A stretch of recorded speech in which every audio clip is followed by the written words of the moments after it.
അപ്പോൾ ഇന്ന് നമ്മൾ നോക്കാൻ പോകുന്നതാണ് structural transformation of Indian economy. ഇപ്പോൾ റിസർച്ച് ഓഫീസറിന്റെ കേരള PSCയുടെ റിസർച്ച് ഓഫീസറിന്റെ സിലബസ് എടുത്ത് നോക്കുമ്പോൾ ഇക്കണോമിക് സിലബസിൽ വരുന്ന ഒരു ഏരിയ ആണ് structural transformation of Indian economy.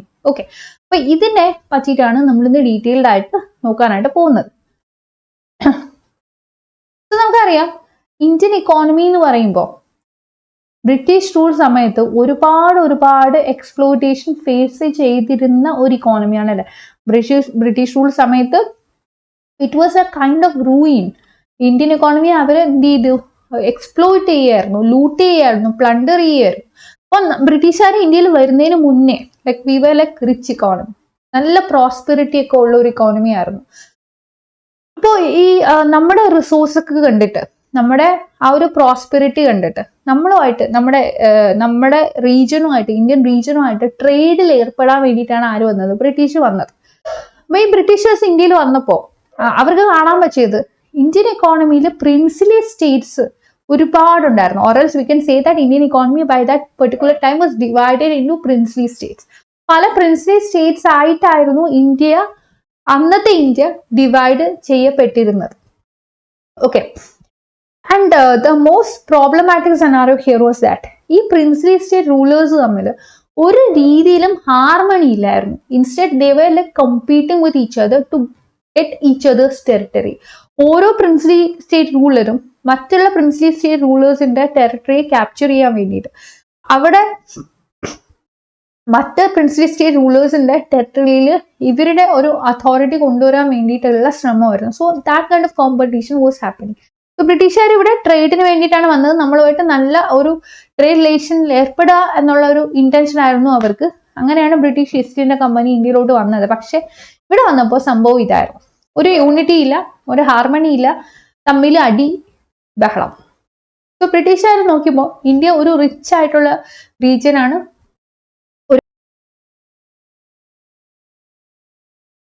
ഒരുപാട് നാച്ചുറൽ റിസോഴ്സസ് ഉണ്ട്, ഒരുപാട് അതല്ലാത്ത ഫൈനാൻഷ്യൽ വെൽത്ത് ഉണ്ട് ഇന്ത്യക്ക്. അപ്പോൾ എന്തുകൊണ്ട് ഇന്ത്യയെ നമുക്ക് കോൺകർ ചെയ്തുകൂടാ, എന്തുകൊണ്ട് ഇന്ത്യയെ നമുക്ക് കോളനി ആക്കി മാറ്റിക്കൂടാ എന്നുള്ളൊരു ചിന്ത ബ്രിട്ടീഷുകാരുടെ തലയിൽ വന്നു. അവരുടെ തലയിൽ ഈ ഒരു ചിന്ത വന്നതിൽ അത്ഭുതമൊന്നുമില്ല. കാരണം ഈ പ്രിൻസിലി സ്റ്റേറ്റ് റൂളേഴ്സ് എന്താണ്, they were fighting with each other always തമ്മിലൊരു ഹാർമണിയെ പറ്റി ചിന്തിക്കാണ്ട് ഫൈറ്റ് ചെയ്തുകൊണ്ടിരിക്കുകയാണ്. അപ്പൊ ബ്രിട്ടീഷുകാർക്ക് ഇത് എടുപ്പോയി. കാരണം യുണൈറ്റഡ് ആയിട്ടുള്ള ഒരു നേഷനിലല്ല ഇവർ വന്നിട്ട് എന്ത് ചെയ്യുന്നത്, അവരുടെ അതോറിറ്റി സ്ഥാപിക്കുന്നത്. Instead they were coming to a particular region where there was no harmony or cooperation existing.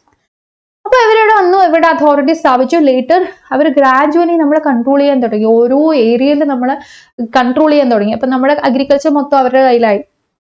അപ്പൊ അവർ പറഞ്ഞു ഇനി മുതൽ എന്ത് വേണ്ട, ഫുഡ് ക്രോപ്സിന്റെ പ്രൊഡക്ഷൻ ഒക്കെ കുറച്ചിട്ട് ക്യാഷ് ക്രോപ്സ് കൂടുതൽ പ്രൊഡ്യൂസ് ചെയ്തോളൂ, അങ്ങനെ ചെയ്യണം.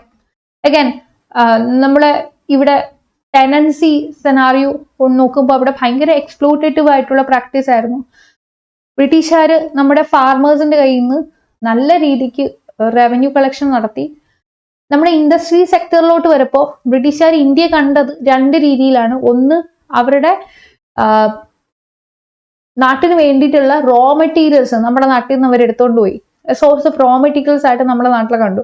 ഓൾസോ ഈ റോ മെറ്റീരിയൽസ് എല്ലാം കൂടെ നമ്മുടെ നാട്ടിൽ നിന്ന് എടുത്തിട്ട് പോയിട്ട് അവരെന്ത് ചെയ്തു, അവരുടെ നാട്ടിൽ കൊണ്ടുപോയിട്ട് മിഷൻ ഉപയോഗിച്ചിട്ട് ഇത് കൺവേർട്ട് ചെയ്ത് ഫിനിഷ് ഗുഡായിട്ട് മാറ്റി നമ്മുടെ നാട്ടിൽ കൊണ്ടുവന്ന് വിറ്റു. ഓക്കെ, അപ്പോൾ ഒരു സോഴ്സ് ഓഫ് റോ മെറ്റീരിയൽ ആയിട്ടും ഒരു മാർക്കറ്റായിട്ടും ബ്രിട്ടീഷ് നമ്മുടെ നാടിനെ കണ്ടിരുന്നു. സോ ഗ്രാജുവലി ഈ എക്സ്പ്ലോർട്ടേഷൻ പല ഏരിയാസിലോട്ട് വ്യാപിച്ചു. അഗ്രികൾച്ചർ, ഇൻഡസ്ട്രി, ട്രേഡ്, നമ്മുടെ സോഷ്യൽ സെക്ടർ, ഇങ്ങനെ പല രീതിയിൽ ബ്രിട്ടീഷുകാർ നമ്മളെ എക്സ്പ്ലോർട്ട് ചെയ്യാനായിട്ട് തുടങ്ങി. ഇവിടെ നിന്നൊക്കെ നമ്മൾ രക്ഷപ്പെടാൻ വേണ്ടിയിട്ട് നമ്മുടെ ഭാഗത്തു നിന്നും ഒരുപാട് അറ്റംപ്റ്റ്സ് ഉണ്ടായിരുന്നു. We were going for something called freedom struggle. അപ്പോൾ അവസാനം നമ്മുടെ ഈ ഫ്രീഡം ഫൈറ്റേഴ്സിന്റെ ഒക്കെ തന്നെ ഒരു എഫേർട്ട് കാരണം, ഭയങ്കരമായിട്ടുള്ള എഫേർട്ട് എന്ന് തന്നെ നമുക്ക് പറയണം. അത് കാരണം നമുക്ക് 1947 ആയപ്പോഴേക്കും ഫ്രീഡം കിട്ടി അല്ലെ. 1947 ആയപ്പോഴും ഇന്ത്യ ഫ്രീ ആയിട്ട് മാറി. നൗ 1947 ഇന്ത്യ ഫ്രീ ആയിട്ട് മാറിയപ്പോഴേക്കും India was a poor nation. ഒരുപാട് ഫാമിൻ സിറ്റുവേഷൻസിൽ കൂടെ കടന്നു പോയിട്ടുള്ള, ഒരുപാട് പോവർട്ടി ബേസ്ഡ് ഡെത്ത് നടന്നിട്ടുള്ള, ഹങ്കർ ഡെത്ത് നടന്നിട്ടുള്ള, അതിഭയങ്കരമായിട്ട് എക്സ്പ്ലോയിറ്റ് ചെയ്യപ്പെട്ട ഒരു രാജ്യമായിട്ട് ഇന്ത്യ അപ്പോഴേക്കും മാറിക്കഴിഞ്ഞിരുന്നു. അപ്പോൾ ഈ ഒരു കോണ്ടെക്സ്റ്റിൽ നിന്ന് എങ്ങനെ ഇന്ത്യയെ രക്ഷപ്പെടുത്തിയെടുക്കാം എന്ന് നമ്മൾ ചിന്തിക്കായിരുന്നു. നമ്മുടെ കയ്യിലുള്ള റിസോഴ്സസ് ആണെങ്കിൽ ആകെപ്പാട് ലിമിറ്റഡ് ആയിരുന്നു, പക്ഷെ ചെയ്യാനാണെങ്കിൽ ഒരുപാട് കാര്യങ്ങൾ. അപ്പൊ എങ്ങനെ ഈ ഒരു കോണ്ടെക്സ്റ്റിൽ നിന്ന് ഇന്ത്യയെ രക്ഷപ്പെടുത്താം? അപ്പോഴാണ് നമ്മൾ വേറൊരു ഐഡിയനെ പറ്റി ചിന്തിച്ചത്, പ്ലാനിങ്. നമ്മൾ കയ്യിൽ കുറച്ച് റിസോഴ്സസേ ഉള്ളൂ, ആൻഡ് ഈ റിസോഴ്സസ് നമുക്ക് വേണ്ട വിധത്തിൽ ഉപയോഗിക്കണം. അപ്പൊ വേസ്റ്റേജ് മിനിമം ആക്കാൻ വേണം. അപ്പൊ നമ്മൾ വിചാരിക്കും ഈ പ്ലാനിങ് എന്ന് പറയുമ്പോൾ നമ്മൾ തോന്നുന്ന രീതിയിൽ ഓരോരുത്തരുടേതായിട്ടുള്ള രീതിയിൽ പ്ലാൻ ചെയ്താൽ പോരാ. മൊത്തത്തിലൊരു ഓവറോൾ ഫോക്കസ് പ്ലാനിങ്ങിന് കൊടുക്കാനായിട്ട് ഒരു യുണാനിമസ് ഐഡിയ നമുക്ക് കിട്ടാനായിട്ട് ഒരു ബോഡി വേണം. So that is why we were going for something called planning commission. So this was the main reason why we were going for planning commission. അങ്ങനെ പ്ലാനിങ് കമ്മീഷൻ എന്നുള്ള ഒരു ബോഡിക്ക് നമ്മൾ 1950 ആയപ്പോഴേക്കും നമ്മുടെ നാട്ടിലോട്ട് ഇങ്ങനൊരു ബോഡി കൊണ്ടുവരണം എന്നുള്ള ഒരു ഐഡിയ ഉദിച്ചു. 1950 ആയപ്പോഴേക്കും പ്ലാനിങ് കമ്മീഷൻ നമ്മുടെ നാട്ടിൽ എസ്റ്റാബ്ലിഷ് ചെയ്യപ്പെട്ടു. അന്ന് മുതൽ നമ്മൾ എന്ത് ചെയ്യാണ്, 5 year പ്ലാൻസ് കൊണ്ടുവരാണ്. 5 year പ്ലാൻസ്, അടുത്ത 5 വർഷത്തേക്ക് എങ്ങനെ ആയിരിക്കണം ഇന്ത്യ, എവിടെയൊക്കെ നമ്മൾ സ്പെൻഡ് ചെയ്യണം, എങ്ങനെയൊക്കെ ഡെവലപ്മെന്റ് നടത്തണം in such a ways to reduce the wastage കുറയ്ക്കുന്ന രീതിയിൽ വേണം നമ്മൾ ഡെവലപ്മെന്റിനെ പ്രയോറിറ്റൈസ് ചെയ്യുക എന്നുള്ള ഒരു ഐഡിയ. അപ്പോൾ അന്ന് മുതൽ നമുക്ക് പിന്നെ അങ്ങോട്ട് പല പ്ലാൻ പീരീഡിൽ പല ഫോക്കസ് ഏരിയ ആയപ്പോൾ first 5 year plan agriculture focus ചെയ്തു, സെക്കൻഡ് 5 year പ്ലാൻ ആയപ്പോൾ ഇൻഡസ്ട്രിക്ക് ഫോക്കസ് കൊടുത്തു. അങ്ങനെ പതിയെ പോവർട്ടി, ഇൻക്ലൂസീവ് ഡെവലപ്മെന്റ്, അങ്ങനെ പല രീതിയിൽ നമ്മൾ ഇന്ത്യ ഡെവലപ്പ് ചെയ്ത് കൊണ്ടുവരാനായിട്ട് ശ്രമിച്ചു. അങ്ങനെ ഇപ്പോ നമുക്ക് പ്ലാനിങ് കമ്മീഷൻ എന്ന് പറയുന്ന ബോഡി ഇല്ല. What we have is yet another body, that is NITI Aayog. അപ്പൊ നമുക്ക് നീതി ആയോഗ് ആണുള്ളത്. അപ്പോൾ നമുക്ക് ഇപ്പൊ പ്ലാനിങ് 5 year പ്ലാൻ എന്ന് പറയുന്ന ഒരു ഐഡിയ നമുക്ക് ഇല്ല, അതിലോട്ട് നമ്മൾ പോകുന്നില്ല. കാരണം നമ്മൾ കുറച്ചുകൂടെ ഒക്കെ അഡ്വാൻസ്ഡ് ആയിട്ട് വന്നു. അപ്പോഴാണ് നമ്മൾ വിചാരിക്കുന്നത് എന്താണ്, ഇനി നമുക്ക് പ്ലാനിങ് കമ്മീഷന്റെ ആവശ്യമില്ല, നമുക്ക് കുറച്ചുകൂടെ ലോങ് ടേം പെർസ്പെക്റ്റീവിൽ നമുക്ക് പ്ലാൻ ചെയ്യാം. അപ്പോൾ നമ്മൾ 5 year പ്ലാൻ അല്ല നമുക്ക് ഇനി വേണ്ടത്, കുറച്ചുകൂടെ ലോങ്ങർ പെർസ്പെക്റ്റീവിൽ നമുക്ക് പ്ലാൻ ചെയ്യാനായിട്ട് മതി. നീതി ആയോഗ് എന്ന് പറഞ്ഞ പുതിയൊരു ബോഡിയെ കൊണ്ടുവന്നു, just for making some transformation in India. Niti Aayog എന്ന് പറയുമ്പോൾ തന്നെ national institution for transforming India എന്നുള്ള ഒരു ഐഡിയ ആണ് ഉദ്ദേശിക്കുന്നത്. ഓക്കെ, അപ്പൊ നമ്മൾ ഇന്ത്യൻ എക്കോണമിയുടെ ആ ഒരു ഗ്രോത്ത് സ്റ്റോറിയിൽ കൂടെ കടന്നു പോകുമ്പോൾ നമുക്ക് മനസ്സിലാവുന്ന എന്താണ്, ഒരു സ്ട്രക്ചറൽ ട്രാൻസ്ഫോർമേഷൻ ഇന്ത്യൻ ഇക്കോണമിയിൽ വന്നിട്ടുണ്ട്. കുറെ ഫണ്ടമെന്റൽ ഷിഫ്റ്റ് ഇന്ത്യൻ ഇക്കോണമിയിൽ വന്നിട്ടുണ്ട്. നമ്മുടെ ഓരോ സെക്ടറും നമ്മുടെ GDP-യിലോട്ട് കോൺട്രിബ്യൂട്ട് ചെയ്യുന്നതിൽ മാറ്റം വന്നിട്ടുണ്ട്. അപ്പോൾ സിൻസ് ഇൻഡിപെൻഡൻസ് ഇന്ത്യ ഒരുപാട് അൺകൺവെൻഷണൽ ട്രാൻസ്ഫോർമേഷൻ കൂടെ കടന്നു പോയിട്ടുണ്ട്. കാരണം ഈ ബ്രിട്ടീഷുകാർ അവരുടേതായിട്ടുള്ള രീതിയിൽ തുടക്കത്തിൽ കുറച്ച് ട്രാൻസ്ഫോർമേഷൻ ഇന്ത്യയിൽ കൊണ്ടുവന്നിട്ടുണ്ട്. പക്ഷെ ആഫ്റ്റർ ഇൻഡിപെൻഡൻസ് നമ്മുടേതായിട്ടുള്ള രീതിയിൽ നമ്മൾ ട്രാൻസ്ഫോർമേഷൻ കൺവെൻഷണൽ ആയിട്ടും അൺകൺവെൻഷണൽ ആയിട്ടും ഒക്കെ കൊണ്ടുവന്നിട്ടുണ്ട്. പക്ഷെ ഇപ്പൊ നമുക്ക് കുറച്ചുകൂടി well structured well mannered kind of transformation ആണ് നമ്മുടെ നാട്ടിൽ നടക്കുന്നത്. സോ അതിനെ പറ്റിയിട്ട് നമുക്ക് നോക്കാം. Let's see the key dimensions of structural transformation. The first and foremost thing is decline of agriculture. അപ്പൊ അഗ്രികൾച്ചറിന്റെ കേസ് പറയുമ്പോൾ നമുക്കറിയാം, this is identified as a backbone of Indian economy. ഇന്നും നമ്മൾ ഇങ്ങനെയാണ് പറയുന്നത് അല്ലെ, അഗ്രികൾച്ചർ ആണ് നമ്മുടെ ബാക്ക്ബോൺ ഓഫ് ഇന്ത്യൻ ഇക്കോണമി അഗ്രികൾച്ചറാണ്. അപ്പോൾ ഇപ്പോഴും നമ്മൾ നോക്കുമ്പോൾ അഗ്രികൾച്ചർ സെക്ടറിൽ മെജോറിറ്റി ഓഫ് നമ്മുടെ വർക്കേഴ്സ് വർക്ക് ചെയ്യുന്നുണ്ട്. പക്ഷേ അഗ്രികൾച്ചറിൽ ഒരു പ്രശ്നം വരുന്നത്, ഇവിടെ ഒരുപാട് മേജർ പ്രോബ്ലംസ് ഉള്ള ഒരു സെക്ടറാണ്, എസ്പെഷ്യലി ഡിസ്ഗൈസ് അൺഎംപ്ലോയ്മെന്റ്. എന്താണ് ഡിസ്ഗൈസ് അൺഎംപ്ലോയ്മെന്റ്? അതായത് നമുക്ക് വേണ്ടതിൽ കൂടുതൽ വർക്കേഴ്സ് അഗ്രികൾച്ചർ സെക്ടറിൽ നിൽക്കുന്നുണ്ട്. ഇതിൽ നിന്നും കുറച്ച് വർക്കേഴ്സിനെ മാറ്റിയാലും അഗ്രികൾച്ചർ സെക്ടറിൽ അധികം പ്രശ്നം വരുന്നില്ല. ഇവിടെ ഔട്ട്പുട്ടിനൊന്നും അധികം പ്രോബ്ലമാറ്റിക് ആയിട്ട് ബാധിക്കത്തില്ല. And the second thing is all about seasonal unemployment. അതായത് ചില പർട്ടിക്കുലർ സീസൺസിൽ ഫാർമേഴ്സ് ഒക്കെ ഭയങ്കര ബിസി ആയിരിക്കും. For example sowing season, harvesting season, ഈ സമയത്തൊക്കെ ഫാർമേഴ്സ് ഭയങ്കര ബിസി ആയിരിക്കും. പക്ഷെ ഇതിനിടയിലുള്ള സമയം, അഗൈൻ സോയിങ് കഴിഞ്ഞിട്ട് അടുത്ത ദിവസം ഹാർവെസ്റ്റ് ചെയ്യാനല്ലോ, സോയിങ് കഴിഞ്ഞിട്ട് നമ്മുടെ ഈ വിത്ത് മുളച്ച് ചെടിയായിട്ട് വരണം, ചെടി വളരണം, വേണ്ടുന്ന വിള നമുക്ക് തരണം, അങ്ങനെ കുറെ സമയം എടുക്കും. ഇതൊന്ന് പാകമായിട്ട് വരാൻ.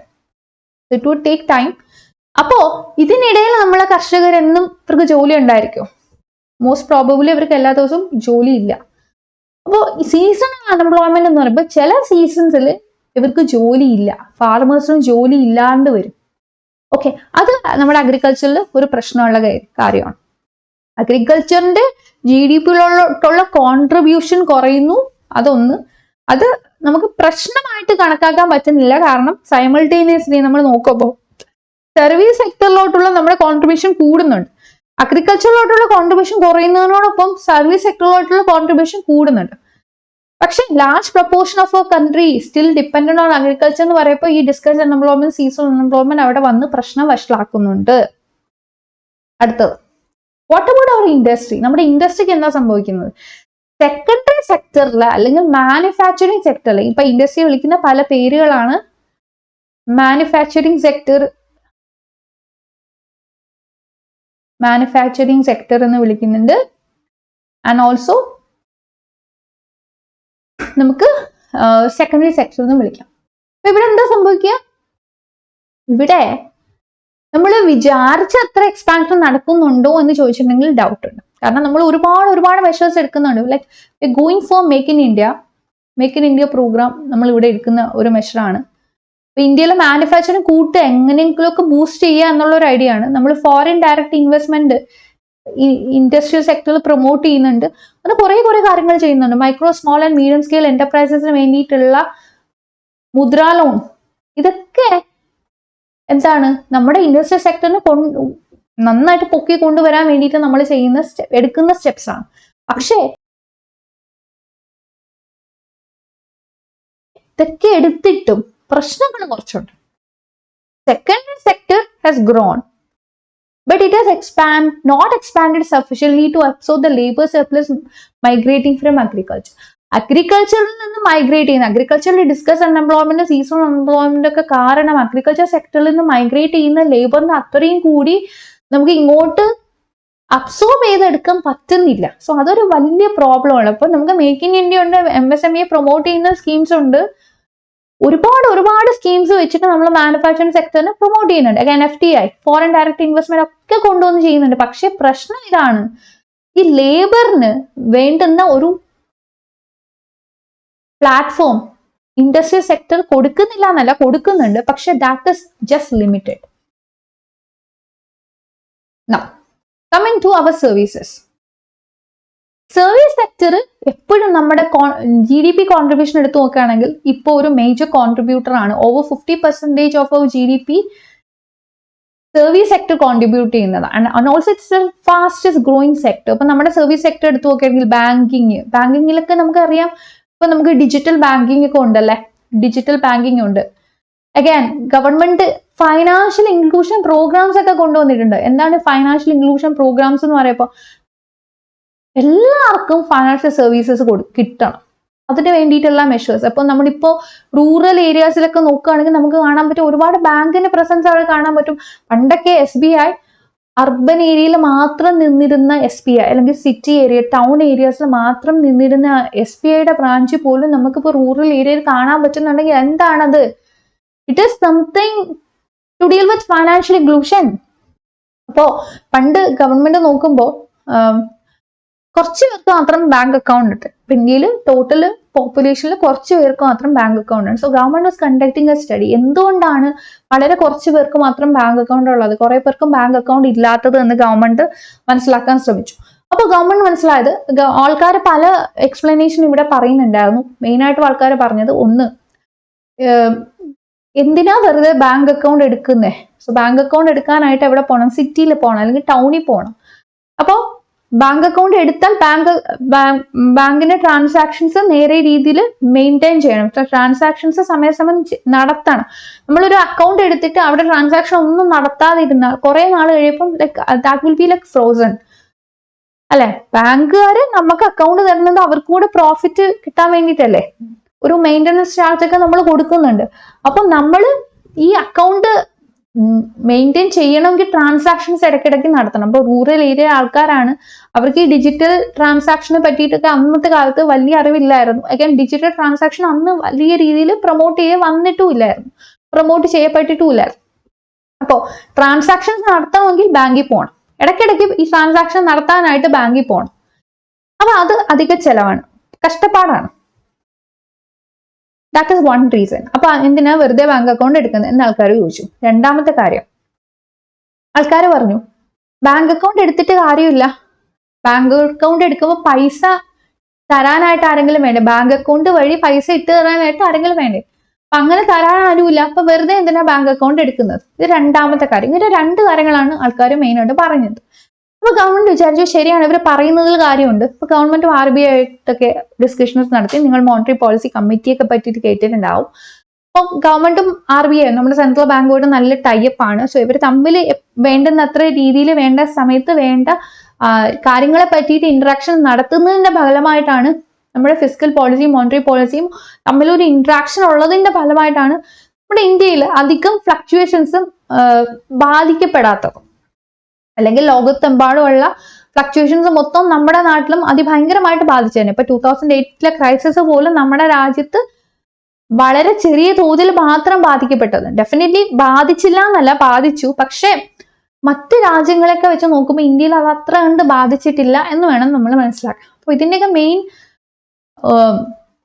കോൺട്രിബ്യൂട്ടേഴ്സ് ആരൊക്കെയായിരുന്നു? നമ്മുടെ ഗവൺമെന്റും സെൻട്രൽ ബാങ്ക്. അവരുടെയൊക്കെ നല്ല അടിപൊളി പോളിസീസ് കാരണമാണ് നമുക്ക് വലിയ പ്രശ്നങ്ങൾ വരാണ്ടിരുന്നത്. അപ്പോ ഇവിടെ നമ്മുടെ RBIയും അതേപോലെ ഗവൺമെന്റും തീരുമാനം എടുത്തു. ഗവൺമെന്റ് പറഞ്ഞു ഓക്കെ, ഇവര് ആൾക്കാർ പറയുന്നത് എന്താ, ആൾക്കാർക്ക് പൈസ കൊടുക്കാൻ ആരുമില്ല, പിന്നെ മുതൽ ആൾക്കാർക്ക് കൊടുക്കുന്ന പെൻഷൻ സബ്സിഡി എല്ലാം ബാങ്ക് വഴി ആയിക്കോട്ടെ. സോ ഈ പെൻഷനും സബ്സിഡി ഒക്കെ വേണമെങ്കിൽ പോയി ബാങ്ക് അക്കൗണ്ട് എടുക്കണം. ആൾക്കാർ ലൈക്ക് പെൻഷൻ വേണം, സബ്സിഡി വേണം, ഇതിന് അപ്ലൈ ചെയ്യാൻ തന്നെ ബാങ്ക് അക്കൗണ്ട് വേണം അല്ലെ. അപ്പൊ ബാങ്ക് അക്കൗണ്ട് ഇല്ലെങ്കിൽ ഇതൊന്നും ഇല്ല. ആൾക്കാർ they were like compelled to take bank account. അങ്ങനെ ആൾക്കാർ വെറുതെ ആൾക്കാരെ കഷ്ടപ്പെടുത്തിയിട്ട് മാത്രം കാര്യമുണ്ടോ?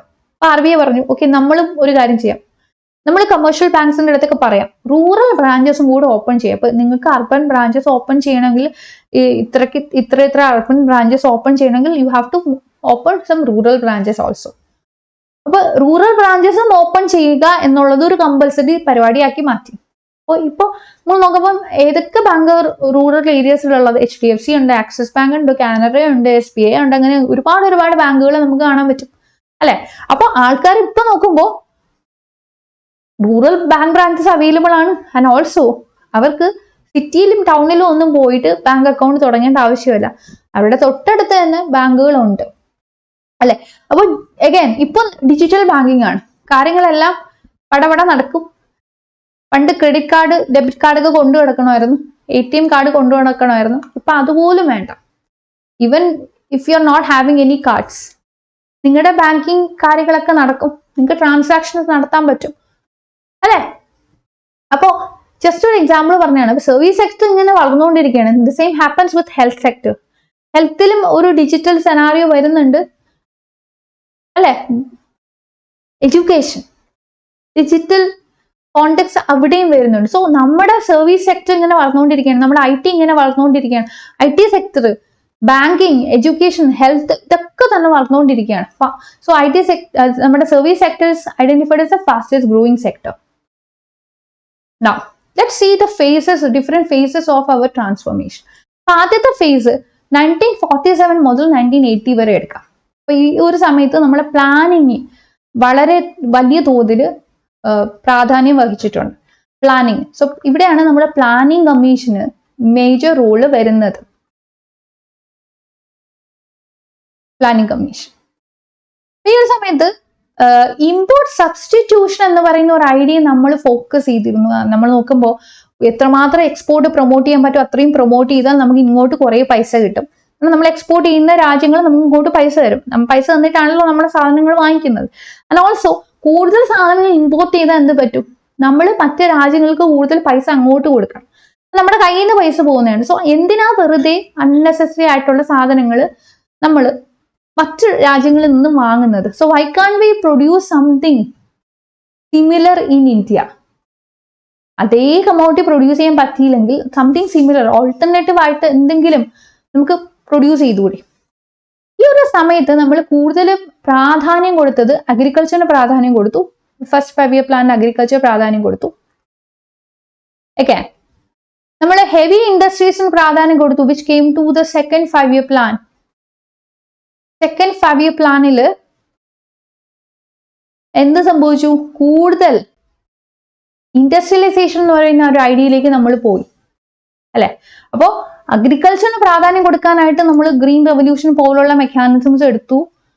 അങ്ങനെ ഹൈലി വെറൈറ്റി സീഡ്സും പെസ്റ്റിസൈഡ്സും കെമിക്കൽ പെസ്റ്റിസൈഡ്സും ഫെർട്ടിലൈസേഴ്സും അതേപോലെ തന്നെ ഇറിഗേഷൻ ഒക്കെ പ്രൊമോട്ട് ചെയ്തിട്ടുള്ള ഗ്രീൻ റെവല്യൂഷൻ കാരണം നമ്മുടെ രാജ്യത്ത് ക്രോപ്പ് പ്രൊഡക്ഷൻ അതിഭയങ്കരമായിട്ട് കൂടി എന്ന് വേണമെങ്കിൽ പറയാം. ഡെഫിനറ്റ്ലി ഒരു ഇനിക്വാലിറ്റി അവിടെ ക്രിയേറ്റ് ചെയ്യപ്പെട്ടു. കാരണം പഞ്ചാബ് ഹരിയാന പോലെയുള്ള റീജിയൻസിൽ കൂടുതൽ പ്രൊഡക്ഷൻ നടന്നു. പക്ഷെ സദേൺ റീജിയൻസിലൊക്കെ വരപ്പോൾ ഗ്രീൻ റെവല്യൂഷൻ അത്ര കണ്ട് പ്രാക്ടിക്കലി പോസിബിൾ അല്ലായിരുന്നു. So agriculture productivity when we are looking on to the whole of India അവിടെ പ്രൊഡക്ഷൻ നടന്നു. സോ ഇൻഡസ്ട്രിയും ഈ ഒരു സമയത്ത് വളർന്നു എന്ന് തന്നെ പറയാം.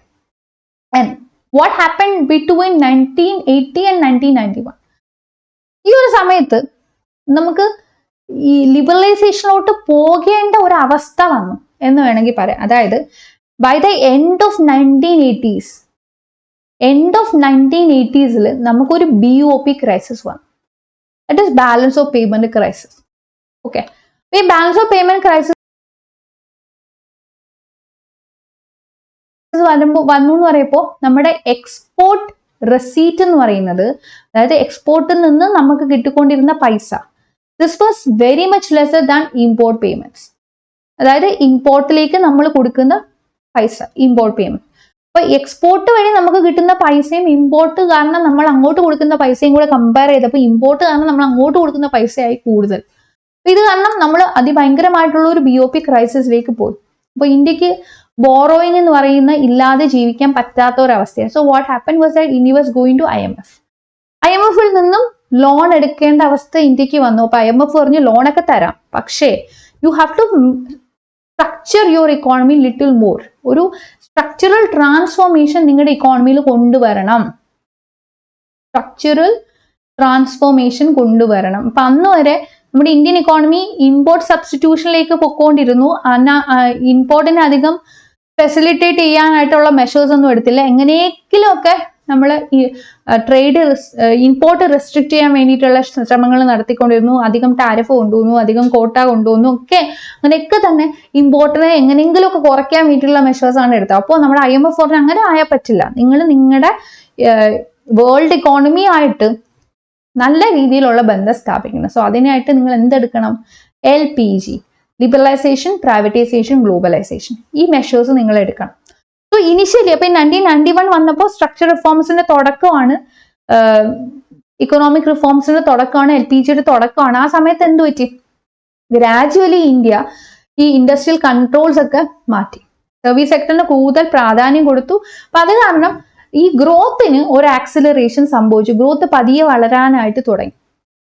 ഒരു സർവീസ് സെക്ടറിന് ഒരു എക്സെപ്ഷണൽ ഗ്രോത്ത് വന്നു. കാരണം ഈ സമയത്ത് നമ്മൾ ഫോറിൻ ഡയറക്റ്റ് ഇൻവെസ്റ്റ്മെന്റ് ഒക്കെ വേണമെന്നും അതിന്റെ ഇമ്പോർട്ടൻസും ഒക്കെ തന്നെ മനസ്സിലാക്കി ഇതിനൊക്കെ പ്രാധാന്യം കൊടുക്കുന്ന സമയമാണ്. അപ്പോൾ നമ്മുടെ അടുത്ത് IMF പറഞ്ഞു നിങ്ങൾ എക്സ്പോർട്ട് മാത്രം കൂട്ടിയാൽ പോരാ, you have to increase import also, ഇമ്പോർട്ടും നിങ്ങൾ കൂട്ടണം എന്ന് പറഞ്ഞു. അങ്ങനെ അടുത്ത സമയമായപ്പോഴേക്കും ഫ്രം 1991 ഓൺവേർഡ്സ് നമ്മുടെ ഈ ഇക്കണോമിക് റിഫോംസ് LPG അതിഭയങ്കരമായിട്ടുള്ള രീതിയിൽ നിലവിൽ വരികയും, അപ്പോൾ നമുക്ക് വെറുതെ അൺനെസസറി ആയിട്ട് നമ്മൾ വെച്ചുകൊണ്ടിരുന്ന ഈ ഇൻഡസ്ട്രിയൽ ലൈസൻസ് പ്രാക്ടീസസ് ഒക്കെ നമ്മൾ മാറ്റി foreign direct investment, foreign portfolio investment, ഇങ്ങനെയുള്ള പല ഫോറിൻ ഇൻവെസ്റ്റ്മെന്റ് നമ്മുടെ നാട്ടിലോട്ട് വരാനായിട്ട് തുടങ്ങി. ട്രേഡ് ബാരിയേഴ്സ് ഒക്കെ എടുത്തു കളഞ്ഞു. അൺവാണ്ടഡ് ഡ്യൂട്ടീസ് ഒക്കെ കുറച്ചു.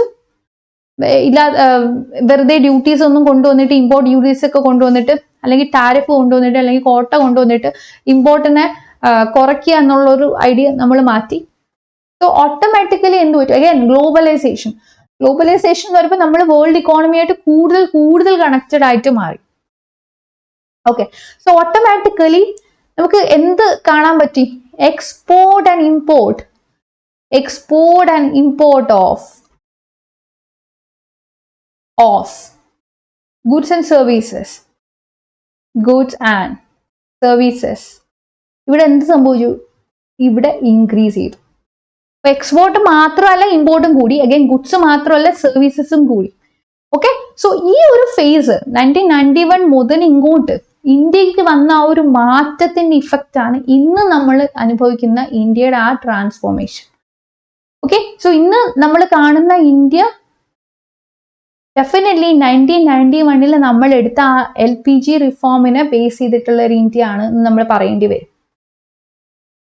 And that doesn't mean that the growth was completely away from problems ഒരുപാട് ഉണ്ട്. ഇവിടെ പ്രോബ്ലംസിലേക്ക് വരുമ്പോൾ the main thing is jobless growth. ഇപ്പോഴും നമ്മൾ ഇന്ത്യൻ എക്കോണമി നോക്കുകയാണെങ്കിൽ unemployment scenario is creating so many issues. അല്ലെ, അൺഎംപ്ലോയ്മെന്റ് അതിഭയങ്കരമായിട്ട് പ്രോബ്ലം ആകുന്ന ഒരു സെക്ടറാണ് ഈ അഗ്രികൾച്ചർ സെക്ടർ, അത് സർവീസൊക്കെ വരുമ്പോൾ എന്താണ് അൺഎംപ്ലോയ്മെന്റ് പ്രോബ്ലം ആകുന്നു എന്ന് പറയുന്നത്? കാരണം ഇവിടെ നമ്മുടെ ലേബറേഴ്സിന് സർവീസസിലോട്ട് ഇപ്പൊ അവർ സ്കിൽഡ് ആയിരിക്കാം, ചിലപ്പോൾ അവർ എഡ്യൂക്കേറ്റഡ് ആയിരിക്കാം, പക്ഷെ സർവീസസിലോട്ടുള്ള എൻട്രി അങ്ങോട്ട് പറ്റുന്നില്ല. കാര്യം എന്താണ്? ഇവിടെ ലിമിറ്റഡ് ആയിട്ടുള്ള ഓപ്പർച്യൂണിറ്റീസ് മാത്രമേ അവൈലബിൾ ആയിട്ടുള്ളൂ, ലിമിറ്റഡ് ഓപ്പർച്യൂണിറ്റീസ്. അപ്പോൾ അഗ്രികൾച്ചറിലാണെങ്കിൽ എന്ത് സംഭവിക്കുന്നു? ഡിസ്കസ് എംപ്ലോയ്മെന്റ് നടക്കുമ്പോൾ സർവീസ് സെക്ടറിൽ ലിമിറ്റഡ് ഓപ്പർച്യൂണിറ്റീസേ വരുന്നുള്ളൂ എന്ന് പറയുമ്പോൾ മാസീവ് വർക്ക് ഫോഴ്സ് അഗ്രികൾച്ചർ സെക്ടറിൽ നിൽക്കുകയാണ്. അഗ്രികൾച്ചർ സെക്ടറിന്റെ പ്രൊഡക്ടിവിറ്റി തന്നെ പ്രശ്നത്തിലേക്ക് കൊണ്ടുപോകുന്ന ഒരവസ്ഥയിലേക്ക് പോയിട്ടുണ്ട്. കാരണം എന്താണ്? ആവശ്യത്തിൽ കൂടുതൽ വർക്കേഴ്സ് അഗ്രികൾച്ചർ സെക്ടറിൽ, സർവീസ് സെക്ടറിൽ ആണെങ്കിൽ ലിമിറ്റഡ് ഓപ്പർച്യൂണിറ്റീസ് മാത്രമേ വരുന്നുള്ളൂ. Again, we are having some problem called dualism in labor market. മിക്കവാറും ഉള്ള വർക്കേഴ്സ്, പല വർക്കേഴ്സിനും ഇത് ഒരു പ്രോബ്ലം ആണ്. അതായത് അവർക്ക് അവരുടെ ഏരിയയിൽ വരുന്ന അപ്ഡേഷൻ അനുസരിച്ചിട്ട് അവർ അപ്ഡേറ്റഡ് ആകുന്നില്ല. ഫോർ എക്സാമ്പിൾ എഡ്യൂക്കേഷൻ സെക്ടറിൽ, എഡ്യൂക്കേഷൻ എന്ന് പറയുമ്പോൾ എപ്പോഴും അപ്ഡേറ്റ് ചെയ്തുകൊണ്ടേ ഇരിക്കേണ്ട ഒരു സെക്ടറാണ് ലോ സെക്ടർ. ലോയിൽ വരുമ്പോഴും ഇതുപോലെ തന്നെ ഇപ്പോൾ നമുക്ക് ലേബർ കോഡ്സിന്റെ കാര്യങ്ങളൊക്കെ വരുന്നുണ്ട്, നമ്മൾ ഇംപ്ലിമെന്റ് ചെയ്യാൻ തുടങ്ങിയിട്ടുണ്ട്.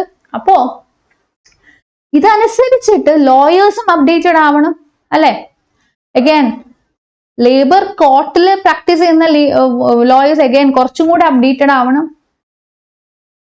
അപ്പോ അഗൈൻ കമ്മിങ് ടു ഹെൽത്ത്, പുതിയ അസുഖം വരുന്നതനുസരിച്ച് നമ്മുടെ ഡോക്ടേഴ്സ് അപ്ഡേറ്റഡ് ആവണം. അങ്ങനെ എല്ലാ സെക്ടേഴ്സിലും, ബാങ്കിങ്ങിൽ പുതിയ അപ്ഡേഷൻ വരുന്നതനുസരിച്ച് ബാങ്കിങ് ഏരിയയിലെ സ്റ്റാഫുകൾ അവർ അപ്ഡേറ്റഡ് ആവണം. ഇത് എല്ലായിടത്തും വേണം. അപ്പൊ ഇവർക്കൊക്കെ ഒരു അപ്ഡേഷൻ കൊടുക്കാൻ വേണ്ടിയിട്ട് ട്രെയിനിങ് പ്രോഗ്രാംസ് ഒക്കെ പല സമയത്തും വരാറുണ്ട്. പക്ഷെ when it comes to several other sectors, ഈ ലോ പ്രൊഡക്ടിവിറ്റി ഉള്ള ഇൻഫോർമൽ സെക്ടേഴ്സിൽ നമ്മൾ നോക്കുമ്പോൾ, കൺസ്ട്രക്ഷൻ സെക്ടേഴ്സ് പോലുള്ള സെക്ടേഴ്സിൽ നോക്കുമ്പോൾ അവർക്ക് എങ്ങനെയാണ് അപ്ഡേഷൻ കൊടുക്കാൻ പറ്റുക? ഇവിടെ എപ്പോഴും ഒരു ലേബർ പ്രൊഡക്ടിവിറ്റിയുടെ കേസ് എടുക്കുമ്പോൾ ഒരു വലിയ ഗ്യാപ്പ് വരുന്നുണ്ട്. അഗൈൻ വേജസിന്റെ കേസ് എടുക്കുമ്പോൾ ഒരു വലിയ ഗ്യാപ്പ് ഫോർമൽ സെക്ടറിൽ ഇൻഫോർമൽ സെക്ടറിൽ വരുന്നുണ്ട്. ഇത് എപ്പോഴും ഒരു ഡ്യുവലിസം ക്രിയേറ്റ് ചെയ്യാണ്, ഒരു ഷാർപ്പ് ഡിവൈഡ് ക്രിയേറ്റ് ചെയ്യാണ് ഫോർമലും ഇൻഫോർമലും തമ്മിൽ. അത് ഭയങ്കര പ്രശ്നമാണ്. Okay, lack of manufacturing base. അപ്പൊ നമ്മൾ മേക്ക് ഇൻ ഇന്ത്യ പറ്റി പറഞ്ഞു, MSMEക്ക് വേണ്ടിയിട്ടുള്ള മുദ്രാ ലോണിനെ പറ്റി പറഞ്ഞു. അങ്ങനെ കുറെ കാര്യങ്ങൾ ഗവൺമെന്റ് ഓഫ് ഇന്ത്യ ചെയ്യുന്നുണ്ട്. ഇപ്പൊ നമ്മൾ എന്ത് ചെയ്യുന്നു? സ്റ്റാർട്ടപ്സ് കാര്യങ്ങളൊക്കെ കൊണ്ടുവരുന്നുണ്ട്. പക്ഷെ എന്നാലും we are having some structural bottlenecks when it comes to manufacturing. എപ്പോഴും ഒരു ഇനിഷ്യൽ ക്യാപിറ്റലിന്റെ ആവശ്യം വരുന്നുണ്ട്. ഇതിനെല്ലാം ഉപരി ആൾക്കാർ റിസ്ക് എടുക്കാനായിട്ട് തയ്യാറാവണം. കാരണം ഇറ്റ്സ് ഓൾ അബൌട്ട് റിസ്ക്കും അൺസർട്ടനിറ്റിയും ഒക്കെ ഉള്ള ഒരു ലോകത്താണ് നമ്മൾ ജീവിക്കുന്നത്. അപ്പോ if something is preventing movement of low skill labour from farm to a factory, അവിടെ നമുക്ക് എന്ത് ചെയ്യാൻ പറ്റും? ഇവിടെയാണ് ട്രെയിനിങ് പ്രോഗ്രാംസിന് പ്രാധാന്യം അർഹിക്കുന്നത്. Training programmes. ഓക്കെ, അപ്പൊ ഈ ട്രെയിനിങ് പ്രോഗ്രാംസ് എന്നൊക്കെ പറഞ്ഞ ഗവൺമെന്റ് ഒരുപാട് പ്രോഗ്രാംസ് കൊണ്ടുവരുന്നുണ്ട്. സ്കിൽ ഡെവലപ്മെന്റ് പ്രോഗ്രാം ഉണ്ട്, പ്രധാനമന്ത്രി കൗശൽ വികാസ് യോജന ഉണ്ട്. പക്ഷെ സ്റ്റിൽ ഇതൊക്കെ എത്ര പേരിൽ എത്തുന്നു എന്നുള്ളത് ഒരു ക്വസ്റ്റ്യൻ ആണ്, ഒരു പ്രോബ്ലം ആണ്. സോ അപ്പൊ ഇന്ത്യയുടെ കേസ് നമ്മൾ നോക്കുമ്പോൾ ഇന്ത്യയുടെ right now we are focusing on a truly inclusive development. അപ്പൊ നമുക്ക് 2047 അപ്പം 2047 അപ്പം നമുക്ക് എന്താവണം? വികസിത് ഭാരത് ആവണം. We want to be developed India അല്ലെ? ഡെവലപ്ഡ് ഇന്ത്യ ആയി മാറണം. അപ്പൊ അതിനായിട്ട് നമുക്ക് ഇനിയും സ്ട്രക്ചറൽ ട്രാൻസ്ഫോർമേഷൻ നടത്തേണ്ട ആവശ്യമുണ്ട്. ഇത്രയും നാള് നടത്തിയ സ്ട്രക്ചറൽ ട്രാൻസ്ഫോർമേഷൻ ഒന്നും അല്ലാന്നല്ല, ദാറ്റ് വാസ് സംതിങ് ഗ്രേറ്റ്. ഇപ്പൊ ഇന്ന് നമ്മൾ ഇന്ത്യയിൽ ഇവിടെ നിൽക്കുന്നുണ്ടെങ്കിൽ, ഈ ഒരു സെനാറിയോ നിൽക്കുന്നുണ്ടെങ്കിൽ, ഡെഫിനറ്റ്ലി അന്ന് നമ്മൾ എടുത്തിട്ടുള്ള LPG മെഷേഴ്സ് തന്നെയാണ് നമ്മൾ ഇവിടെ എത്തിച്ചിട്ടുള്ളത്. പക്ഷെ അത് മാത്രം പോരാ, ഇനി നമ്മൾ ഒരുപാട് എഫേർട്സ് എടുക്കണം. മാനുഫാക്ചറിങ് സെക്ടറിൽ വീണ്ടും വീണ്ടും മാറ്റങ്ങൾ കൊണ്ടുവരണം. നമുക്ക് അൺഎംപ്ലോയിഡ് ആയിട്ടുള്ള ലേബേഴ്സിനെ എന്ത് ചെയ്യണം? ഇവരെ അബ്സോർബ് ചെയ്യണം. പുതിയ ഏരിയാസ് വരണം. ഇപ്പൊ നമ്മൾ AI ടെക്നോളജിയെ പറ്റി പറയുന്നുണ്ട്, ആർട്ടിഫിഷ്യൽ ഇന്റലിജൻസ്, റോബോട്ടിക്സിനെ പറ്റി പറയുന്നുണ്ട്, റോബോട്ടിക്സ്. സോ ഇതൊക്കെ വരുമ്പോൾ ആൾക്കാർ അൺഎംപ്ലോയിഡ് ആയിട്ട് മാറാൻ പാടില്ല എന്ന് ഉറപ്പുവരുത്തണം. അപ്പോൾ AI ടെക്നോളജി എന്ന് പറയുമ്പോൾ ഒരുപാട് പേർക്ക് ജോലി നഷ്ടപ്പെട്ടിട്ടുണ്ട്. കോണ്ടന്റ് റൈറ്റേഴ്സിനൊക്കെ ജോലി നഷ്ടപ്പെട്ടിട്ടുണ്ട്. അഗൈൻ റോബോട്ടിക്സ് വന്നപ്പോൾ കുറെ പേർക്ക് ജോലി നഷ്ടപ്പെട്ടിട്ടുണ്ട്. പക്ഷെ ഈ ഏരിയനെ നമുക്ക് എങ്ങനെ എംപ്ലോയ്മെന്റ് ക്രിയേറ്റ് ചെയ്യാൻ പറ്റുന്ന ഏരിയക്ക് മാറ്റാൻ പറ്റും എന്നുള്ള രീതിയിൽ നമ്മൾ മനസ്സിലാക്കി അതിനു വേണ്ടിയിട്ടുള്ള മെഷേഴ്സ് എടുക്കണം. ഇൻഡസ്ട്രി ഗ്രോത്ത് വേണം, സർവീസ് സെക്ടർ ഗ്രോത്ത് വേണം, ഇൻവെസ്റ്റ്മെന്റ് വേണം, അഗ്രികൾച്ചർ ഗ്രോത്ത് വേണം, എല്ലാം നമുക്ക് വേണം. എന്നാലേ ഒരു ഓവറോൾ ഡെവലപ്മെന്റ് പോസിബിൾ ആകത്തുള്ളൂ. So that's all for today. Thanks.